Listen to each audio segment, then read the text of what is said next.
Hi guys, what's up? I'm Caz van D and this is HorrorNormal.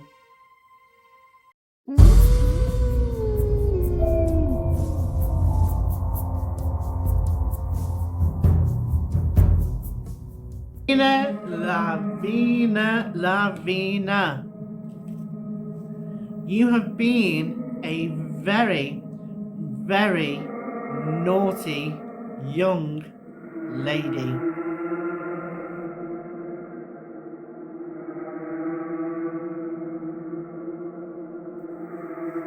So in today's video, we are looking at Lavina Fisher, America's first ever female serial killer. That's right. So if you remember on the last episode, we looked into Gish Marguerite Gottfried. We looked into the fantastic case of her. She was the world's first ever female serial killer. And I know a lot of you really enjoyed that, so thank you so much for all the feedback.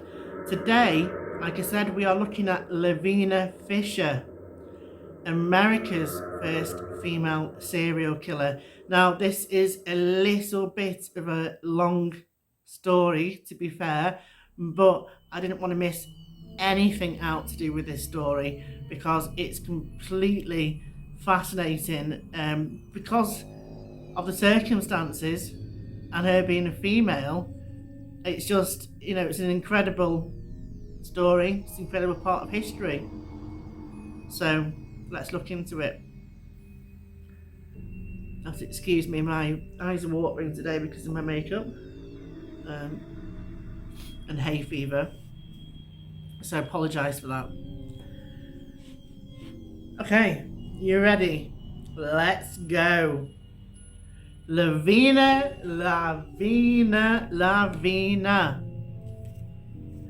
You have been a very, very naughty young lady. Okay, so I would just like to say welcome everybody to HorrorNormal. I'm Caz van D. I hope you enjoyed today's episode. Somewhat continuing from the last video I did on Gish Marguerite Gottfried, who was the world's first female serial killer. If you haven't seen it, then please check it out. It's part 1 of a part 4 series that I'm doing. Okay.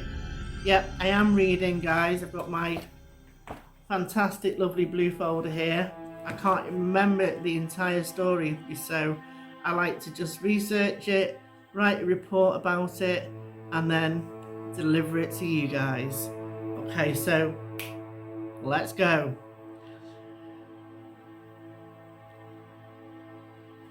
Lavina Fisher was born in 1793 until her execution in 1820. Some historians believe that although she was part of a big highwayman gang, she didn't actually kill anyone. I'll tell you what I know, and I'll leave it to you to make up your own mind, basically. Me personally, after this story, I think she's a killer. Definitely a killer. Okay, so Lavina Fisher and her husband resided in Charleston, South Carolina for most of their lives. The location of her birth, her maiden name, or any information from her childhood is unknown. Alright, so we don't know the full details, but we know she existed. She grew up to marry a man named John Fisher. The couple lived near Charleston, South Carolina, and the pair made their living opening a hotel called the 6 Mile Wayfair House. And they managed that in the 1800s. So the inns were placed outside the cities and towns and acted as rest stops for people to rest their tired and weary bones. to water, to feed their horses, to recuperate, to eat well, to regain their strength, maybe sleep over for the night, and regain their journey in the morning. In these inns and rest stops, sometimes gambling would occur, and what they would call extracurricular activities. You know what I mean? Well, if I tell you, if I didn't know what was in store for me, I'd like to take part in extracurricular activities myself. At these inns in the 1800s, why not? Why not? I'm having something to eat, I'm having a good time, I'm having a drink. Then I need to go to sleep. Anyway, Lavina, continuing on, right, these inns were like markers into towns and cities, letting you know how many miles away you were from your destination. The 6 mile inn, the 5 mile inn, the 4 mile, 3 mile, 2 mile, 1 mile from Charleston. Okay, so you get the picture. Interesting, you know, it's at least you always knew where you were in relation to where you want to be. So that's kind of cool, isn't it? You know where you are to where you want to be. I like that. Well, rumours started to circulate around as many people were eventually reported as being missing. Reports are made to the local sheriff that people have started to disappear after visiting the 6 mile inn where Lavina and her husband occupied and run, right? Due to lack of evidence at the time and in the fact that John and Lavina were quite popular amongst the folk there and made an attractive couple, nothing more at the time came into more concerns. Okay, so they didn't, you know, raise any more concerns. There was a few people missing, but everything seemed well there. Until the locals and Charleston vigilantes decided to take matters into their own hands. In 1819, the country was dealing with a large pirate issue, and privateers on the seas near port cities, and for many who made their earnings on land, it was trades. So they relied upon the ports for trade ships to come. So you've got all the trades coming in and out, people trying to make a living, everything from livestock, you know, anything that could be harvested, seeds, anything that you had that somebody else wanted, basically, was there. You could trade furs, all sorts, leathers. These were America's first entrepreneurs. The early day hustle, now we're hustling. The highwaymen were a huge issue in the cities, and carting your goods from destination A to B could be risky with the rising counts of reported looting and highway robberies. If you were to, say, drive your car into town with the hopes and aims of trading or selling your goods, it was at your own risk. It was not simple or safe. And some wagons were known to be hijacked and robbed of all goods or money, depending where they were going, if they're going in or if they're going out of town. Either way, it was a rising problem as Charleston was a major port city with a high number of traders. So there was a rising issue, obviously, with theft, with these robberies. So, Lavina.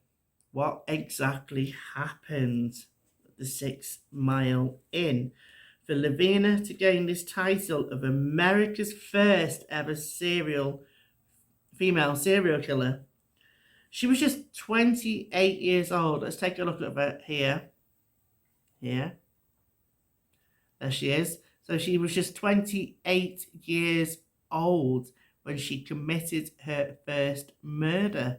Very similar to the Guiche Marguerite case. So what is it about these women in their early 20s then, in the 1800s? It was 1820 when she was caught and executed. The stories of missing men all began when unsuspecting men were lured into the inn to participate in some gentlemen's gambling, all to discover that they had been cheated out of their money by these gambling scams that were being run by groups of highwaymen. Okay, they were led by John and Lavina Fisher. Now, I'd be a bit ticked off too if I was tricked out of my own money when I'm trying to play a fair game, wouldn't you? I can't stand cheaters. To add this, at one point, a man's cow went missing. Right. Somebody stole his cow. It seemed that they had moved on from scamming folks, from gambling to thieving cattle and stealing from the fair folk of Charleston. The people of Charleston had been pushed to the end of their tether and wanted something to be done about it. They were angry, ticked off, and I believe that they had every right to be. So, it was decided that there was not going to be any more from the bandits and highwaymen, and in 1819 the folks of Charleston formed what was to be known as the well-organised mob operating under lynch law, taking matters into their own hands to find out the truth of the 5 Mile Hotel, 6 Mile Hotel. Now, this is where it starts to get interesting. So we have Lavina, we have her husband John, mysteriously killing people from what was meant to be their safe haven and conning people out of their well-earned coins. The people had had enough, wouldn't you? All this is going on, right? It's like today in modern day society with everything that goes on in people's neighbourhoods and areas. Like, at some point, when is enough enough? When does people stand up and rise and say, we're not going to tolerate this, we're not going to stand for this anymore? People come together, rise up, and do something about it. So, round here where I live, it would be the Stanley mob, wouldn't it? Stanley law. I'd like that. I live on the estate, so, you know, the Stanley law. I'd like that. Right, let's continue on with this anyway.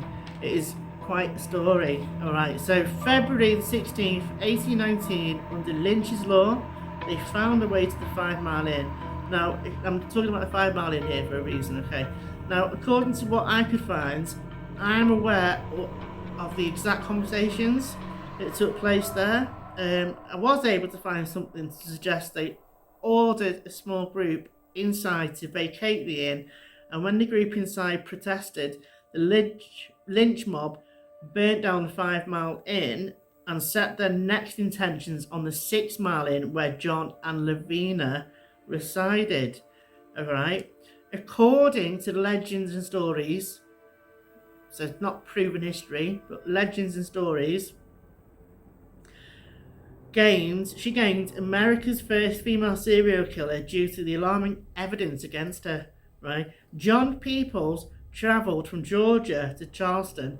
He was tired from his long trip, so he stopped at the 6 Mile House to see if they had a room. He was warmly greeted by the beautiful Lavina, who informed him they didn't have a room available, but they invited him in for tea and a meal.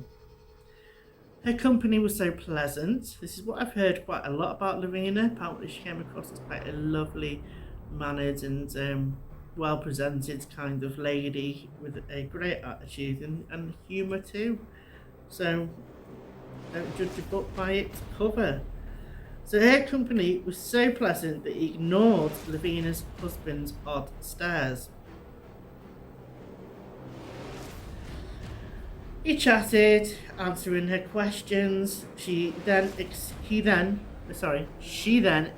herself from the table for a moment. She returned with tea and good news. A room had suddenly become available if John still wanted it. He accepted, and Lavina poured him a cup of tea.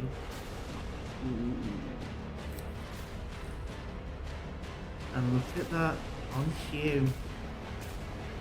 Lights went out.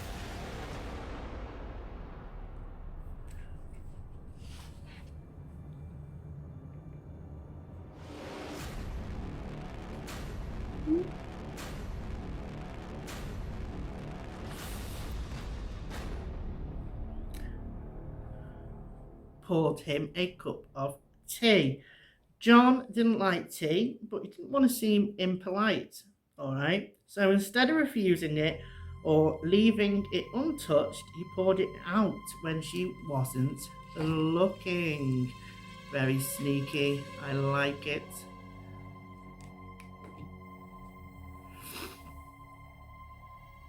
Very sneaky. Afterwards, she showed him to his room.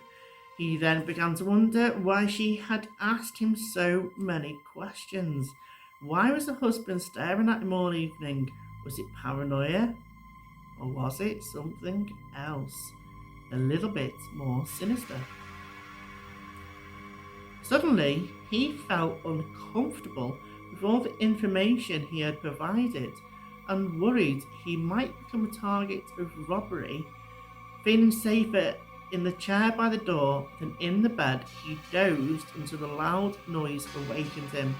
Looking around, he realised that the bed he should have been sleeping in had disappeared into a hole beneath the ground. For real. John quickly jumped up out the window, got to his horse and fled to authorities in Charleston. So can you imagine you're experiencing maybe paranoia, but to be on the safe side, you decide that you're going to sit in a chair, maybe being a little bit vulnerable in the bed. So a chair would be the safest option for this traveller. It certainly was, wasn't it? I can imagine the surprise you see when the bed that you are meant to be sleeping in, suddenly just drops below the floor. Right. Wow. And you just witness the whole thing. I jump out the window, to be honest with you. At the same time, as the lynch mob had made their way to 6 Mile Inn, it was said their watchman, Dave Ross, who was the watchman in the 6 Mile house, was attacked by 2 men and dragged before a group of men along with Lavina Fisher. He looked to her for help, but instead she choked him and smashed his head through a window. Somehow Ross was able to escape and alert authorities. Also, his position at the time in the 6 Mile Inn was that of a dangerous one, as the angry people he had tried to remove had returned, had found escape through the woods to local authorities, where he swore affidavit to them and recalled the events that happened at the 6 Mile house. So now this piqued the authorities' interest. So can you imagine that? You're beaten half to death. The woman that you think is going to save you, she ends up throttling you. Then she ends up smashing your head through a window. Do you know what I mean? Wow. But you escape. You run through the woods for your life. And then you manage to get up, to the police. Like, wow. That's pretty mad. So before Mr. Roth's death, it was said that William Hayward came to the 6 Mile Inn with an unknown man whose name we do not know, but it was said that Hayward cursed at him and hollered him in a violent manner, pushing him out the doors. Mr. Ross claims he then stepped up to Mr. Howard and his accomplice and demanded to return inside. Told you this is a story and a half, right? The inn, inside the inn, as they had unfinished business and wanted to fetch the things that belonged to him. Okay, so he just wanted to go back, get his belongings. The alteration continued until Hayward said to Ross, "You lay your hands on me one more time and I'll blow your brains out." Wow, that's some goings on, isn't it? Quite a story. Remember, guys, if you are liking this, please subscribe to my channel. Also, share it out for me, please, on your social media platforms. I would be very grateful. Please hashtag HorrorNormal. Continuing on with the story, Mr. Ross, however, was agile enough to escape after his run-in with the Fishers. When he made it back to Charleston, he recalled hearing Fisher scream, "You damned infernal rascal, if I ever catch you, I'll give you 100 lashes." Wow, she had some nerve, didn't she? Whew, let's continue on with this fascinating story about the Fishers. At the 6 Mile house, 2 hours after that event, another man called John Peoples was watering his horse when it was said he too was also attacked and robbed by Lavina and John Fisher, along with a gang of men. They beat him within an inch of his life, but he too in the end was able to get free and report it to authorities and file an affidavit to that effect. As there were 2 witnesses to this vicious and heinous act, who also became victims, swore by the affidavit to this effect, and the local sheriff, Nathaniel Green Cleary, set out to the 6 Mile Inn. He's on the hunt. They surrounded Wayfair House, guns locked and loaded, preparing themselves for a hefty battle, but to all surprise, there wasn't any, and for some reason, the gang of criminals surrendered. A lot has been theorized about this, and one interesting thing that they believe is that John Fisher didn't want to put his wife in harm's way, and therefore ordered the surrender. What the fuck? Wow. Waiting for them outside the 6 Mile house was a lawful wagon waiting to take the rascals and scoundrels away.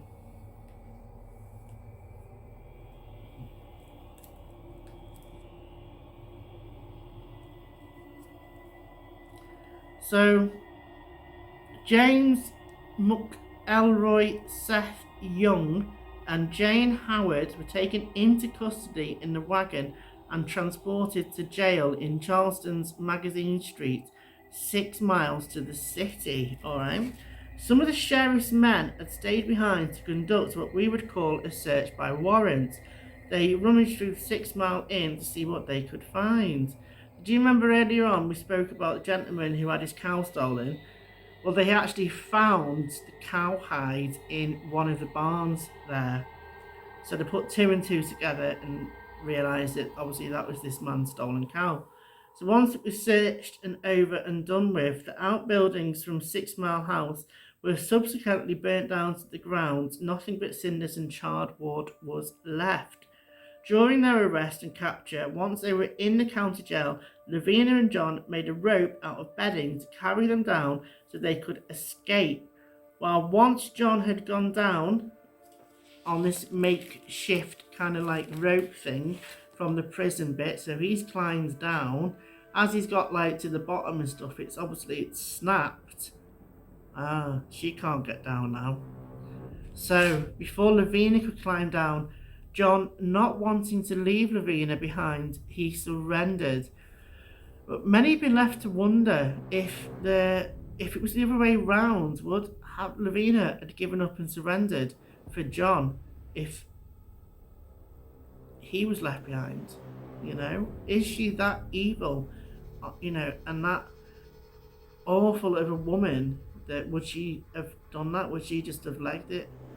And I got a funny feeling if it was the other way around, I don't think she would have. I don't think she would have waited. I think she would have gone. So, before we come to the conclusion, I did find another 2 interesting stories about the Fishers that I can't prove to be fact nor fiction. But the first one goes like this, right? Lavina would lure the weary travellers with warm food, fresh linen beds, and good stories before poisoning their tea they drank, which was laced with oleander poisoned tea. So that makes sense with the tea. He didn't want to drink his tea, that guy, so he like tipped it away, and the next thing his bed's gone down. You know, as the male travellers fell into a deep sleep, she would then rob them, and her husband would then stab them to death, later disposing of their bodies. The second is that whilst the travellers were innocently sleeping, snoring away, sleeping off the good tea and great meal they'd just had. They were plunged feet below by a secret trapdoor hidden beneath the bed that they slept in. The bed would collapse into the floor, into a pit, into a basement. It was also said, and maybe this part is untrue, that spikes were underneath from where the bed would fall down, and the victim would be there and obviously be stabbed by these spikes. I don't know if these stories are true or not, but I did want to include them. It was worth a mention, right?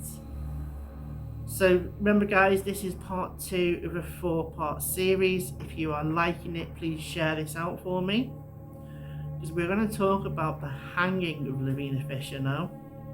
It was January the 17th, 1820, when John and Lavina Fisher were put before the Constitutional Court in Charleston.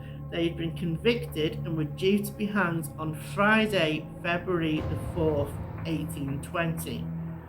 One of the convictions was overturned, but the robbery and beatings of John Peoples, who had given his affidavit statement, were convicted of a crime against Mr. Ross, but sentenced to death for the crimes against Mr. Peoples. It seems that the system wasn't always in favour of the due process in the 19th century. Governor Geeds, due to a few matters that local clergy and respectful citizens asked for some time, some respite from the February 4th execution. So John and Lavina Fisher would basically pray to God, preparing them to meet their God, to ask for forgiveness, to confess their sins, and obviously find their way into heaven, I think. So they were granted an additional pardon, securing her innocence, but this did not happen. So she believed that the extra 2 weeks would give her time to wrangle her way out of it, basically. Reverend Dr. Richmond Furman, who ran the Baptist ministry, which had a significant development of the Baptist denomination, Lavina was convinced that prayer would not work, but if she professed her innocence, believing that the governor wouldn't hang a woman, she would be pardoned, and of course this didn't happen. So she believed that obviously she, professed her innocence and was like, I didn't do it, I didn't do everything, blah, blah, blah, blah, blah. Poor me, oh, I'm so pretty, poor me. I'm innocent. I didn't kill anybody. Yeah. So she thought this extra time basically was going to buy her way out of jail. And obviously this didn't happen. John was said to bravely embrace his fate and climb the scaffolds, but lovely Lavina refused and was subsequently had to be carried up onto the platform. She was said to have screamed and shouted, pleading to the crowd not to hang her and that she was innocent. She was quick to realise that this was not working, and therefore changed her demeanour, cursing the crowd and stomping her feet. Apparently John was said to have pleaded with Lavina to accept their fate and embrace God for forgiveness, but she refused and repeatedly screamed out, "Cease! I will have none of it. Save your words for others that want them, but if you have a message you want me to send to hell, give it to me. I'll carry it." Snap went her neck. End of Lavina Fisher. Your pleading for innocence did not work, young lady. You were guilty. This court found you guilty. Jury found you guilty. Lynch mob members of the public, everybody was looking at you and John, and you never wanted to admit it. Instead, you went kicking and screaming. 29-year-old John and 28-year-old Lavina Fisher were hanged at 2 p.m. on February the 18th, 1820. It was reported in the Charleston Courier that the couple embraced the signal given and the drop fell. Lavina died almost immediately, but it took a few more minutes before John's life expired. Their bodies were taken down from the ropes and buried at Potter's Field. And that, ladies and gentlemen, is the true harrowing story of Lavina and John Fisher. I hope you enjoyed today's episode. Please come back. Next time, here on HorrorNormal, we are going to be talking about UK's ever first female serial killer. Okay, so we have done the world's first female serial killer. We have just covered Lavina Fisher, who I definitely believe was a serial killer. She's worthy of that title. I think she did it. I think she was not innocent. To the end, yeah, she was guilty all over. So therefore, I do believe she was America's first female serial killer. And I'd like to have a look at the UK's. Remember, if you haven't, please leave us a comment down below. Let me know if you're enjoying it. It'll be great to get some interaction with you guys. Give me a thumbs up if you can. Please share it and out on social media. Hashtag HorrorNormal. Like I said, part 3, we are going to be looking at UK's first ever female serial killer, right? And then in part 4, right, you gotta come back, guys.